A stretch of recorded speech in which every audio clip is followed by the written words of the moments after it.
Attached to this video is a photograph of a house. From the outside, it seems to be some average, nondescript house, the kind of place that you'd likely find in any city or small town. It's not though. This house is like something out of the Twilight Zone, or a Stephen King novel.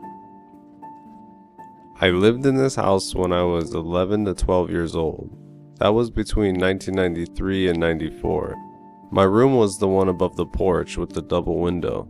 My sister's room was across the hall. My mother and brothers lived downstairs. During the time we lived there, strange things always occurred. Some of them you may find hard to believe, and that's fine. I could only assure you that they actually happened. Some 26 years after the fact, I can provide you no evidence and only my solemn word that everything I'm about to tell you is the absolute truth. For starters, sometimes our clocks would run backwards for no discernible reason. We changed the batteries and checked them for defects, but nothing seemed to be amiss. They just randomly started running in reverse from time to time. There was also an ongoing issue with our basement. How do I describe this? I guess the best way would be to say that our basement seemed to be a portal to hell. We would hear strange noises coming from down there that couldn't be explained away as creaking pipes or the house settling on the foundation. Things like demonic growling and roaring. When someone had to go down there to do the laundry, it always sounded like people were whispering. The whole area had an unsettling feel to it. We had a German Shepherd dog named Lassie, who was exceptionally brave, loyal, and a protective dog. But she would never go near the basement or the basement door. Eventually, she became so terrified that she ran away and never came back. There was also a night when we all woke up to find a big black crow or raven in the house, flying madly around. This was in the ungodly hours of the morning, mind you, so no one would have been up to open a door or window to let it in. If you can even imagine an intelligent bird like a crow or raven willingly flying through an opening into a human dwelling like some kind of idiotic sparrow. There were no holes in the roof and no place for it to get in or out. Where did it come from and where did it go? I have no memory of us actually getting the bird out of the house, but I never saw it again. Then there was the man.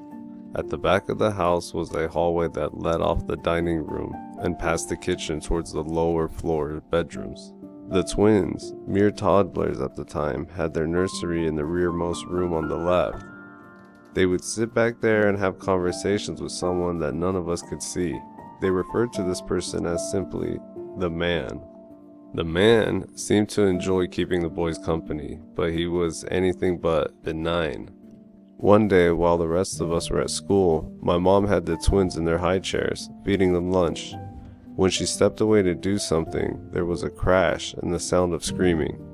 One of the twins was on the floor. His high chair was tipped over. He bashed his head really hard. The high chair had been secured on the flat footing before she started. When she asked the other twin what happened, he replied, "The man did it." My little brother ended up in the hospital in a coma for a long time. You might be happy to know that he survived and today is married with 2 beautiful daughters. But the CPS didn't believe that my mother was innocent and began to stalk us. They would park across the street from our house and watch us. They would drop in unexpectedly. They were looking for a reason to take us and put us in foster care. This is how we ultimately ended up leaving the house. Rather than deal with any more tragedy or weirdness or stalking, we packed up what we could and moved across the country. What we couldn't take with us, we left behind. I asked my mother once, about 5 years before she died, if she ever actually seen the entity that the boys referred to as the man. She said she had, but only once. She said she was walking past the kitchen door one day and had caught sight of someone in her peripheral vision, a tall man wearing dark clothes, standing with his back to her, staring out the kitchen window. When she turned to get a better look, he was gone. That house scared the crap out of all of us. There was always a feeling like we were being watched. Thankfully, it is many years and many miles behind us. When we left, there was no one to pay the mortgage, so the bank took possession. Because of this, today it is privately owned by people I don't know. For that reason, I will not disclose the location. I won't even tell you what state it's in.